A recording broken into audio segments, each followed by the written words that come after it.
Vaheguru Ji Ka Khalsa, Vaheguru Ji Ki Fateh, bienvenue à vous mes amis. Aujourd'hui je réponds à la question suivante qui m'a été posée, bien entendu. Sommes-nous immortels?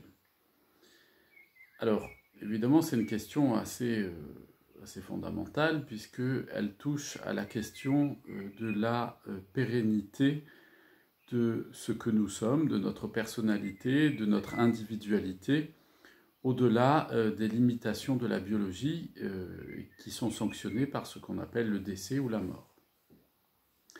Donc pour comprendre cela, je vous propose que nous allions au Hang 1247 dans la Bani, au verset 8, où nous lisons ce que Guru Ramdas nous dit.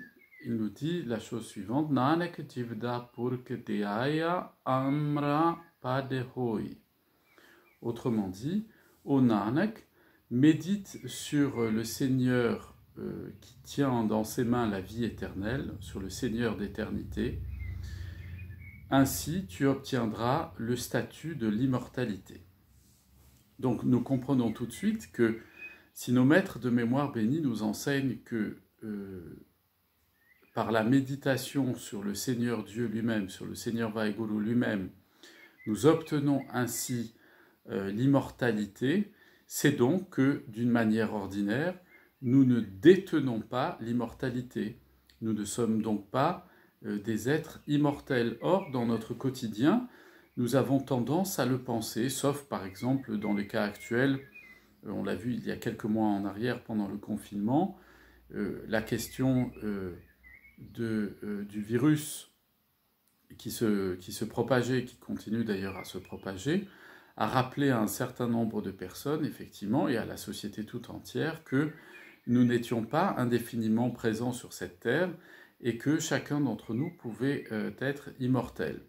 Mais depuis le confinement, on s'est aperçu d'une chose, avec l'été venant, c'est que tout le monde est retourné à ses préoccupations un peu superficielles et souvent futiles d'ailleurs, et l'ambiance générale estivale a conduit chacun à retourner dans l'idée, qui est une inconscience d'ailleurs, dans l'idée qu'il est immortel, c'est-à-dire à perdre son temps à faire des choses qui sont sans intérêt, à passer son temps en bavardage superficiel ou à perdre son temps à des considérations qui sont des considérations non fondamentales à la vie spirituelle, s'attacher à la mode, aux voitures, au sport et à toutes sortes de choses de ce genre, qui en fait sont les moyens par lesquels les êtres humains essaient de s'étourdir pour oublier que à n'importe quel moment de leur existence, eh bien, l'ange Azraël, l'ange de la mort, peut venir pour récupérer notre âme, venir la chercher et mettre un terme à ce que nous croyons être une immortalité, une éternité absolue dans ce que nous vivons. Et donc c'est vrai que dans l'expérience du quotidien, la plupart des personnes, pour ne pas dire l'immense majorité des personnes, alors c'est encore plus valable dans le contexte occidental où nous avons beaucoup de facilité pour assouvir toutes sortes de désirs, obtenir des prêts, obtenir des facilités, des commodités d'existence, et où globalement la vie quotidienne ne consiste pas en permanence à chercher de la nourriture ou un abri pour se loger, à part pour évidemment les personnes qui se trouvent sans abri dans les rues, bien entendu.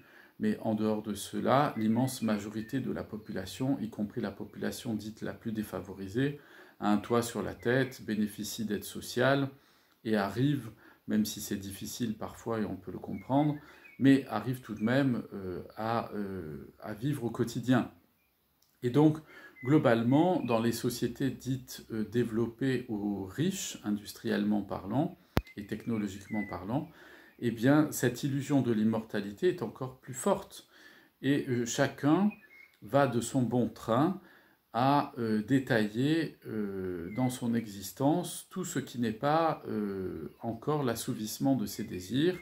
Et on voit les gens se passionner d'une façon, d'ailleurs, il faut le dire, tout à fait ridicule, pour des stars de la chanson, du cinéma, pour essayer de les imiter par leur comportement, s'habiller avec des vêtements de marque, et être constamment dans la représentation de l'apparence, en fait, dans le quotidien de la vie sociale, toutes ces choses-là, bien entendu, toutes ces choses dénotent le fait que les individus n'ont absolument pas conscience que cette vie qui est en eux ne leur appartient pas, mais qu'elle appartient à Dieu seul, et qu'à tout moment, elle peut leur être retirée. Et donc, nos maîtres de mémoire bénis nous enseignent que il y a une seule manière d'obtenir l'immortalité. Qu'est-ce que c'est que l'immortalité? Ici, nous le voyons, le mot qui est employé par Guru Ramdas, mais on va le voir dans un instant, on le trouve évidemment cité à de nombreuses reprises dans la Gurbani, c'est le mot Amar ou Amara. Donc en sanskrit, Amra Amram, qui donne ensuite en Punjabi Amar ou Amra également, ça signifie, ça vient de la racine sanskritaine Amram, qui signifie A, c'est le préfixe privatif, donc absence de, et Maram, c'est le fait d'être mourant. Donc Amar, c'est celui qui ne meurt plus. Donc l'immortalité, qu'est-ce que c'est? C'est le fait de ne plus subir les limitations de la chronologie du temps, de l'écoulement du temps, et c'est donc se trouver dans un statut particulier. Or, il se trouve que ce mot, lorsque nos maîtres de mémoire bénis l'utilisent, ils l'empruntent à la tradition védique, bien entendu, dont ils sont eux-mêmes issus, et faisant référence à la racine même du mot, c'est-à-dire ce qui ne connaît pas la mort, eh bien, il l'emploie aussi volontairement pour désigner le Seigneur Vaheguru lui-même. Donc, Amar, Amra Amar, c'est aussi un des nombreux noms qualificatifs par lesquels on définit la nature divine elle-même. Ainsi, nous comprenons pourquoi Guru Ramdas Sahib nous dit ici que, en méditant sur le Seigneur qui tient dans ses mains la vie éternelle, le Seigneur de la vie éternelle, eh bien, nous obtenons l'état d'immortalité. Autrement dit, on peut le traduire, nous obtenons l'état de Dieu lui-même. Donc, pour le formuler d'une façon plus philosophique, eh bien, lorsque nous concentrons nos pensées et nous orientons nos actions dans le sens du hokam divin, de la volonté divine, que nous ne faisons plus notre propre volonté, mais que nous accomplissons dans chaque acte de notre vie, dans chaque pensée, la volonté du Seigneur Vaheguru lui-même, eh bien, à ce moment-là, notre âme redevient ce qu'elle est à l'origine, c'est-à-dire elle quitte cette enveloppe illusoire de l'ego, et une fois qu'elle a quitté cette coquille des illusions qu'elle a, des attachements qu'elle a à elle-même, eh bien, elle s'immerge dans la source dont elle provient et dont elle n'a jamais d'ailleurs été séparée, sauf par la propre illusion qu'elle s'est créée du point de vue du mental. Elle s'immerge à nouveau dans le Seigneur Vaheguru. Pourquoi? Parce que mes amis, en fait, avant d'être dans cette vie présente, dans cette incarnation présente, nous étions morts.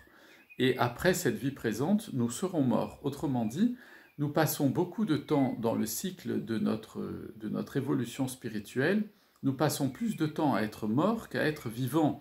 Et donc le fait d'être réincarné, le fait d'être incarné présentement dans un corps humain, eh bien c'est un grand kirpa, une grande grâce qui est faite.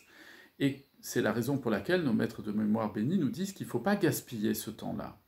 Ce temps-là est extrêmement précieux et qu'on ne doit pas perdre son temps à vaquer à des occupations qui sont sans intérêt, à avoir des conversations qui sont superficielles, à critiquer les uns ou les autres, et à, comme disent beaucoup de gens, de personnes, à tuer le temps. C'est absolument épouvantable, parce que mes amis, ce n'est pas vous qui tuez le temps pour vous occuper, c'est le temps qui vous tue lorsque vous vous occupez à des choses futiles. C'est tout à fait différent. Sauf que, quand on s'occupe d'une chose tout à fait superficielle et futile, pendant ce temps-là, on s'illusionne. C'est exactement comme quelqu'un qui boit de l'alcool en disant « mais quand je bois de l'alcool, en fait, dans une soirée, après je me sens mieux, je me sens moi-même ». En fait, il ne se sent pas mieux et lui-même. Cette personne-là, en fait, ne fait que s'illusionner et se donne l'illusion d'être elle-même et l'illusion de se sentir bien. C'est exactement la même chose avec ce sentiment de ne jamais mourir que l'on trouve chez tous les individus, bien entendu, quand ils sont dans un état de santé relativement convenable et qui entraîne d'ailleurs la plupart des personnes à courir après des choses qui n'ont pas de substance, qui ne sont pas durables et qui ne les inscrivent pas évidemment dans l'éternité, c'est-à-dire dans ce Amra, autrement dit dans cet état où l'on ne connaît plus les affres du temps, on n'est plus soumis au temps qui passe et on s'immerge à ce moment-là dans la nature divine elle-même du Seigneur Vaiguru. Et pour conclure à ce sujet, nous allons au Ang 318, au verset 17, mais on va remonter un peu plus haut, quelques versets plus haut, où Guru Arjan Devji Sahib nous dit « Sagal Manorat Punya Amrapad Pai ». Autrement dit, tous tes désirs seront satisfaits, accomplis, et tu obtiendras l'état d'immortalité. Alors évidemment, lorsqu'on lit un verset pareil, on veut savoir comment est-ce qu'on peut se retrouver dans une situation d'immortalité. Qui voudrait mourir absolument ? Tous les êtres vivants, par définition, ont eux l'instinct de conservation, de survie, et personne n'a envie de connaître la fin de son existence. Eh bien, en remontant 3 versets plus haut, Guru Sahib nous dit « Amrit nameditan he mil pivu pai ». Autrement dit, ô frère, le trésor d'une âme, le nectar d'une âme, le nectar sacré d'une âme. Donc, il nous dit le nam, c'est ce qu'il y a de plus sacré, c'est l'amrit, le nectar divin. Il nous dit aux frères à ce moment-là, Emil Pevo, c'est à ce moment-là, joignez-vous, rencontrez-vous, rassemblez-vous et buvez ensemble ce nectar d'une âme. Donc la première chose que nous dit Guru Sahib, effectivement, pour connaître l'immortalité, c'est se joindre à des personnes qui ont de la dévotion, c'est-à-dire qui sont animées par l'amour du Seigneur Vaiguru, pas par la recherche de la vie spirituelle ou pas par l'intérêt pour les religions ou les spiritualités. C'est un peu le mal de notre époque. Les personnes aujourd'hui lisent 2 lignes, 2 versets dans un texte sacré quel qu'il soit, et puis ça leur fait une petite émotion au fond d'eux-mêmes, ils se bricolent leur propre religion, et puis ils ont l'impression de tout avoir compris et d'être aboutis, d'être arrivés. Évidemment, c'est une illusion, il n'en est rien. Guru Sahib nous dit, c'est la méditation d'une âme, c'est-à-dire c'est lorsqu'on est ensemble dans une vraie dévotion d'amour au Seigneur Vaiguru, eh bien c'est ça qui élève en nous notre âme. Jis simrat sukupaye sabtika bujai. Autrement dit, nous souvenons sans cesse, en se souvenant sans cesse du Seigneur dans la méditation, on trouve la paix et toute la soif, c'est-à-dire tous les désirs qui nous donnaient soif, tout ce dont nous avions besoin dans cette vie matérielle, eh bien, ça disparaît parce qu'on est rassasié par la paix, par cette union amoureuse au Seigneur Vaiguru. Kareseva par Braham Gurupukarahe Nakai. Il nous dit ainsi, mettez-vous au service du Seigneur suprême, du Seigneur Dieu suprême, et du maître spirituel, du Guru, de Guru Sahib. Et jamais plus vous ne connaîtrez la fin. Donc, ce qui veut dire que pour connaître l'immortalité, eh bien, ça passe par l'extinction de la soif des désirs et de la fin de la possession des choses, d'avoir des choses ou d'obtenir des relations, des biens vis-à-vis des autres. Et donc, on voit bien que l'immortalité, elle est conditionnée à 2 choses. Elle est conditionnée à la méditation amoureuse du Saint-Nom de Vaiguru, c'est-à-dire elle développe en nous l'amour total pour le Seigneur Vaiguru, un amour véritable et profond et durable, éternel. Et en même temps, elle passe au travers du service du Seigneur Vaiguru, qui passe au travers du service du Guru lui-même, du maître spirituel, et évidemment de l'humanité. Au travers de cela. Donc on voit que les 2 piliers de l'immortalité, c'est à la fois la dévotion amoureuse et le partage de cet amour auprès de toutes les créatures du Seigneur Vaiguru. Et ainsi de conclure, Guru Amar Das Ji Sahib, Sakala Manorat Punya Amrapad Pai. Ainsi, tous tes désirs seront comblés, c'est-à-dire que quand on a Dieu, on a tout, mes amis, on n'a pas besoin d'aller chercher autre chose dans sa vie. il nous manque rien, même s'il nous manque beaucoup de choses, il nous manque plus rien. Et ainsi, on obtient le statut de Amra, c'est-à-dire on obtient le statut divin lui-même, statut de l'immortalité, c'est-à-dire on entre en Dieu, on devient Dieu lui-même et Dieu devient nous. Et ainsi, nous n'avons plus besoin de quoi que ce soit, comme je vous le disais un instant, car mes amis, celui qui a Dieu a tout, il n'a besoin de rien d'autre. C'est pour ça qu'il est immortel. Je vous souhaite à toutes et à tous une excellente journée. Je vous dis à très bientôt, plein de bénédictions sur vous, vos familles, vos amis, vos voisins et tous ceux que vous aimez. Vaheguru Ji Ka Khalsa, Vaheguru Ji Ki Fateh.